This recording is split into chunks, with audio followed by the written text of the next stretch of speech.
ఆంధ్రప్రదేశ్లో పవన్ కళ్యాణ్ గారు, చంద్రబాబు నాయుడు గారు జెట్ స్పీడ్లో దూసుకుపోవటం అంటే మాటల్లో కాదు, చేతల్లో చూపించేటువంటి వ్యక్తిత్వం, వాళ్ళ నిజాయితీయే, వాళ్ళ పరిపాలన అలా కనిపిస్తుంది.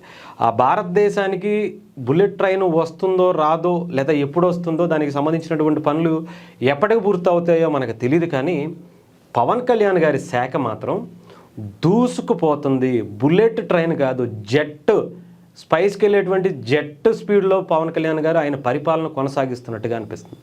మొన్న మనం చూసాం, ఒక మహిళా క్రికెటర్ కెప్టెన్ ఆమె పవన్ కళ్యాణ్ గారు మాకు ఇలా మా ఊరికి 20 ఏళ్ళుగా రోడ్లు వేసి సార్, కొంచెం వేసి పెట్టండి సార్, చాలా ఇబ్బందిగా ఉందని అడిగితే ఆమెను సన్మానించి ఒక 5 లక్షలు ఇచ్చారు. ఆ తర్వాత ఆయన ఇంటికి చాలా ఆయన సొంత డబ్బులతో టీవీలు, మిక్సీలు, గ్రైండర్లు అవి కూడా పంపించారు. ఆ ఊరికి ఆ రోడ్డు కూడా శాంక్షన్ దాదాపు 6 కోట్లు పెట్టి శాంక్షన్ చేశారు. అదే పొద్దున్న అమ్మాయి వచ్చి పార్టీ ఆయన కార్యాలయంలోకి వచ్చి కూర్చుని అడిగింది, డిప్యూటీ సీఎం ఫేషి దగ్గరికి వచ్చి, సార్ ఇలా జరిగింది సార్, ఒక ఇది కావాలి అని చెప్పి సాయంత్రం ఆమె ఇంటికి వెళ్ళేటప్పటికి పర్మిషన్స్, ఫండ్స్ అన్నీ క్లియర్ చేసి జీవోని ఇచ్చేయడం జరిగింది. ఇకపోతే మళ్ళీ అది గంటల్లో జరిగింది కదా అనుకుంటే ఇంకొక రికార్డు క్రియేట్ చేశారు.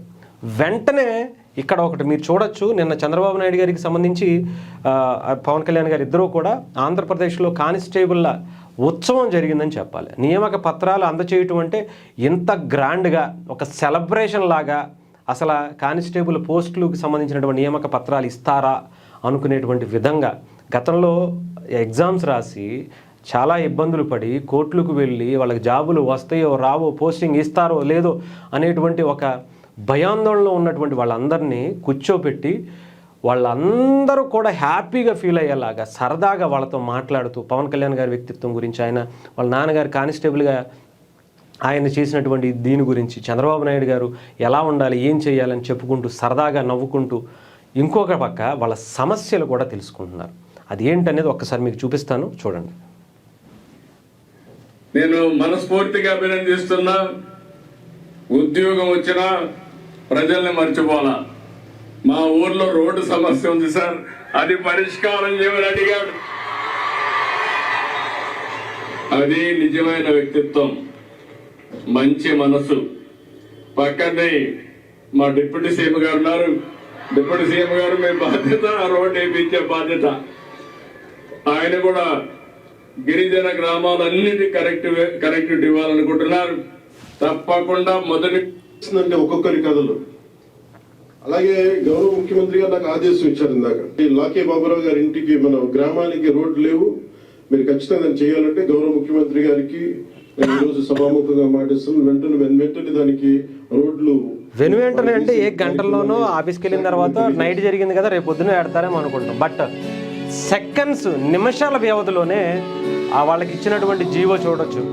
మళ్ళీ తర్వాత అక్కడే అదే స్టేజ్ మీద చంద్రబాబు నాయుడు గారు అనౌన్స్ చేసుకునేటువంటి పరిస్థితి కూడా ఇక్కడ వచ్చింది. అంటే ఎంత ఫాస్ట్గా చేస్తున్నారు అనేది.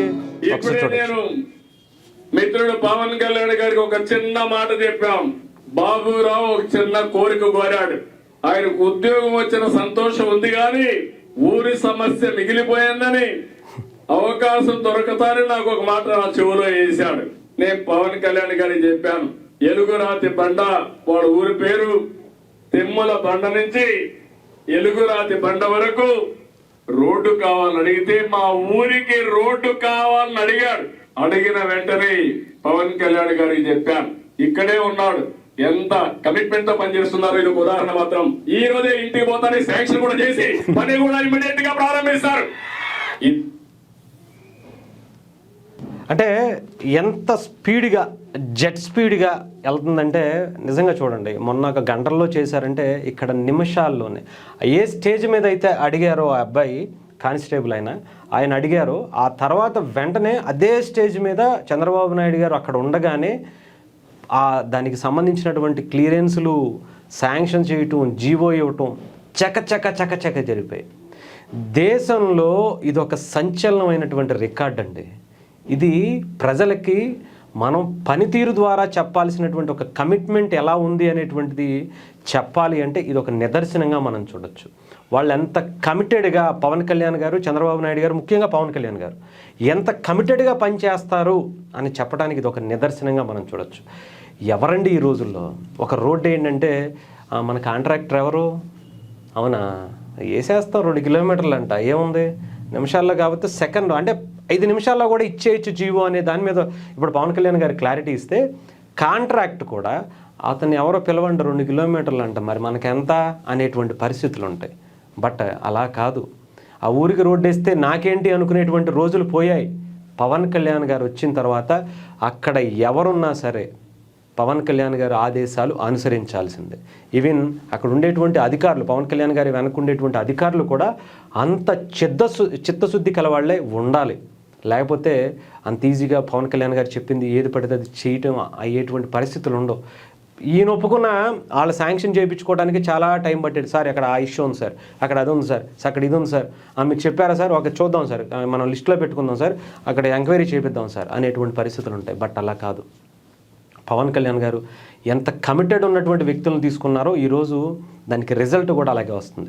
పవన్ కళ్యాణ్ గారు స్టేజ్ మీద మాట్లాడితే వెంటనే నోట్ చేసుకున్నారు, వెంటనే దానికి సంబంధించినటువంటి డీటెయిల్స్ తీసుకున్నారు, పర్మిషన్స్ మనం ఎంత, ఎస్టిమేషన్ ఎంత, ఏంటి, ఎన్ని కిలోమీటర్లు అన్నీ చక్క అంటే చిటికలే, ఇంతే చిటికలు వేసినట్టుగానే అయిపోయినాయి.